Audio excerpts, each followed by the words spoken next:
Vamos então começar o conteúdo de hoje, conteúdo inédito. Após a imposição da lei do chá, que dizia que todo chá fabricado nos Estados Unidos, principalmente em Boston, que é onde tinha o porto, né, um dos principais portos de exportação, pontos de exportação, desculpa, só poderia fazer comércio do chá com a Companhia das Índias Orientais, que era liderada pela Inglaterra. Só que isso cortava a maior parte dos lucros que os colonos das 13 colônias tinham. Então, ia ser muito ruim para eles. Eles tinham acabado de começar a pagar altas taxas e agora o lucro deles ia diminuir. Isso leva a população para as ruas, né?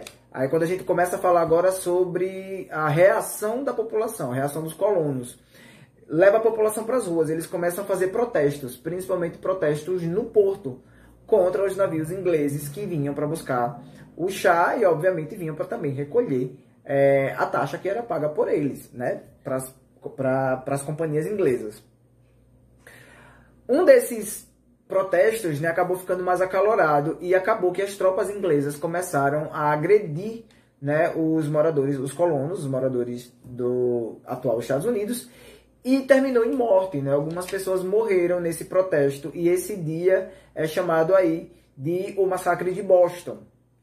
A partir desse massacre, quando as pessoas morreram de forma violenta por estarem protestando pelos seus direitos, organizou-se aí protestos ainda maiores. Então tem aí início, né, o que seria ou o que é talvez o emblema do início de toda a campanha de independência dos Estados Unidos, que é o Boston Tea Party, ou se a gente for traduzir para português, a Festa do Chá de Boston. O que foi isso? Como resposta ao massacre que aconteceu em Boston, os moradores de Boston, né, invadiram mais uma vez os portos, só que dessa vez eles agrediram, eles foram de forma violenta, eles foram armados, prontos para a batalha. Eles agrediram as tropas inglesas e eles chegaram a entrar no navio e jogar todo o chá que já estava dentro do navio para ser levado, para ser exportado para a Inglaterra. Jogaram todo o chá no mar e muitas pessoas, membros que vieram junto com as tropas e membros das próprias tropas inglesas acabaram morrendo nesse dia. Então essa foi a resposta dos colonos para o que tinha acontecido no massacre de Boston. Só que isso não vai acabar aí, porque por conta disso, né, a Inglaterra vai começar um movimento muito mais pesado em cima dos colonos.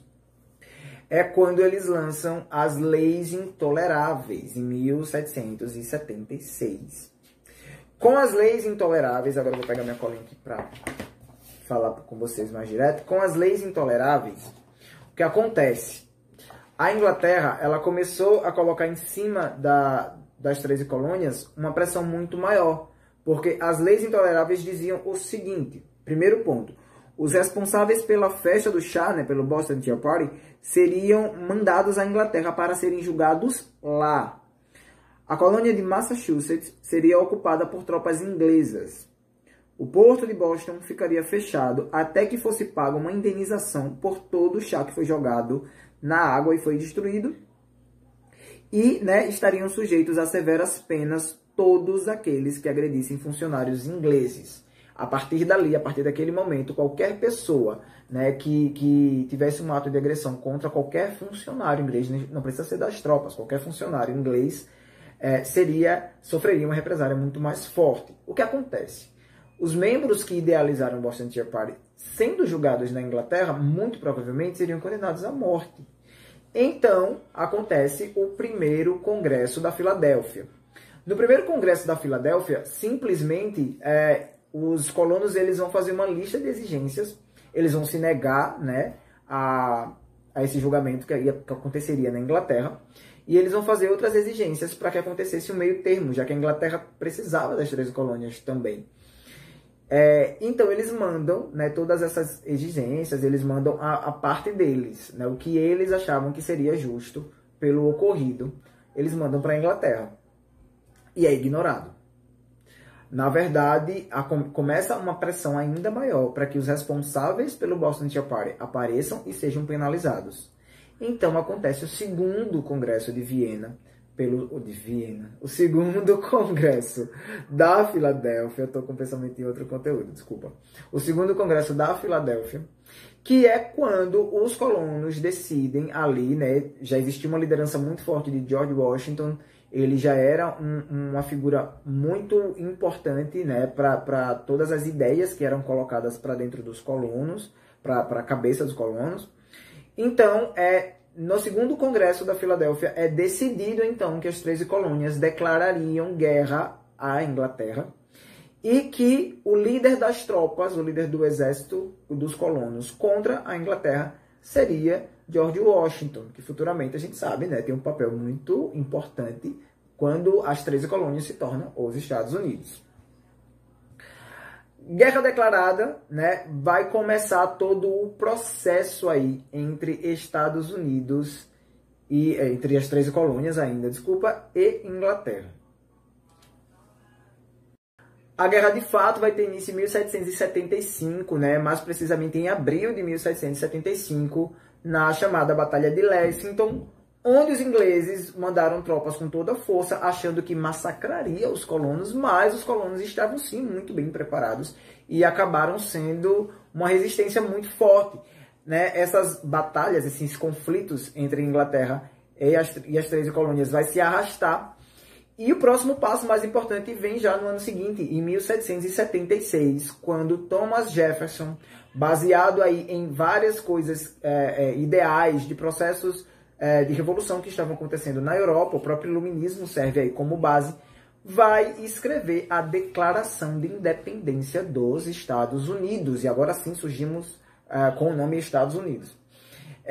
Então, né, a partir da Declaração de Independência, para os colonos, eles já não tinham mais nenhuma ligação com a Inglaterra. Eles já eram uma região independente. Porém, isso não foi aceito pela Inglaterra. E a batalha ainda vai se arrastar de 1776 até 1778, né, que é quando, dentro desse processo, tem mais de 2 anos aí de batalha se arrastando pela frente, né?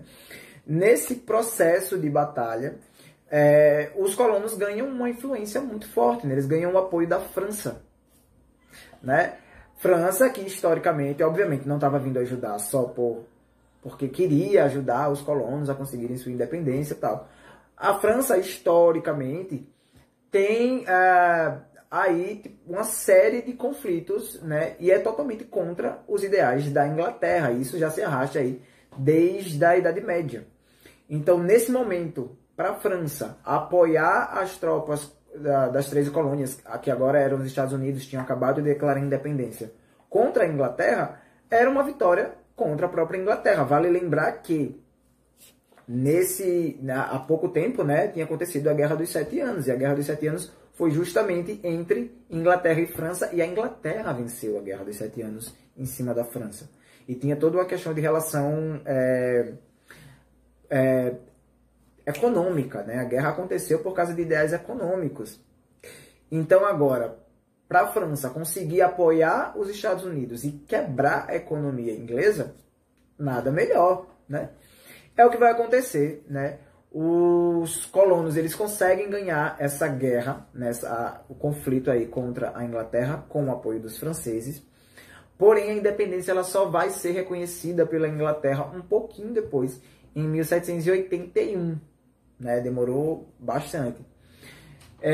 E então a gente precisa falar, né, a partir disso, a partir de entender de como foi o processo, né, da guerra, do conflito de independência, a gente precisa falar sobre a Constituição norte-americana. Né? A Constituição ela começa a ser escrita a partir de 78, né, quando a última batalha, o último conflito é vencido pelos colonos. E como eu já falei para vocês, existe toda uma base, né? Existe toda uma inspiração no que estava acontecendo na Europa, principalmente em cima do iluminismo. E os ideais do iluminismo, a gente viu isso recentemente, tratavam justamente de liberdade, igualdade e fraternidade. Então é importante a gente falar sobre como esses ideais do iluminismo refletiram em cima de um outro processo histórico, que é agora a criação da Constituição dos Estados Unidos. Só que o que a gente vai falar sobre isso é mais ou menos uma crítica direta a como a Constituição foi elaborada. Por quê? Negros e mulheres e os indígenas também, indígenas, negros e mulheres, eles foram totalmente esquecidos pela Constituição dos Estados Unidos, nessa primeira Constituição dos Estados Unidos. Então, como é que a gente pode se embasar, né, no pensamento iluminista de liberdade, igualdade e fraternidade entre os povos, mas aí quando você vem elaborar uma Constituição, né, você corta exatamente aí uma grande parte da população. Os negros foram deixados de lado, os indígenas foram deixados de lado e as mulheres foram deixadas de fora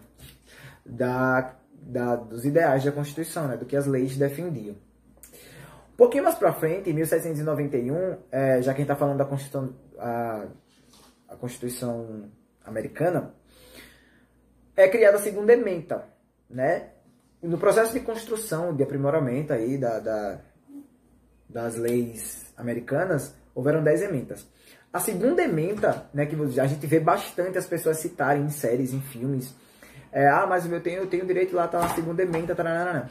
Dentro da segunda ementa, dentre outras coisas, né, defendidas pela segunda ementa, está o direito do porte de arma, né, que é uma questão que é sempre muito discutida. O porte de arma ele é defendido e liberado para o cidadão americano nessa segunda ementa de 1791, com o ideal de que todo homem merece ter o direito de defender a sua vida, os seus interesses, a sua propriedade privada e, quando for possível, defender o seu país. Então a gente consegue ver que no fundo, né, do pensamento da defesa do porte de arma do americano de 1791 existia ainda o medo de um conflito contra outras nações. Então a gente pode inclusive aí direcionar diretamente para a Inglaterra, né, o medo de um conflito contra a própria Inglaterra. Assim nós finalizamos o nosso conteúdo de independência dos Estados Unidos, né? Qualquer dúvida, como sempre, qualquer dúvida, deixe um comentário aqui embaixo do vídeo, eu volto para dar uma olhada depois, qualquer coisa eu respondo vocês. E é isso. Tchau.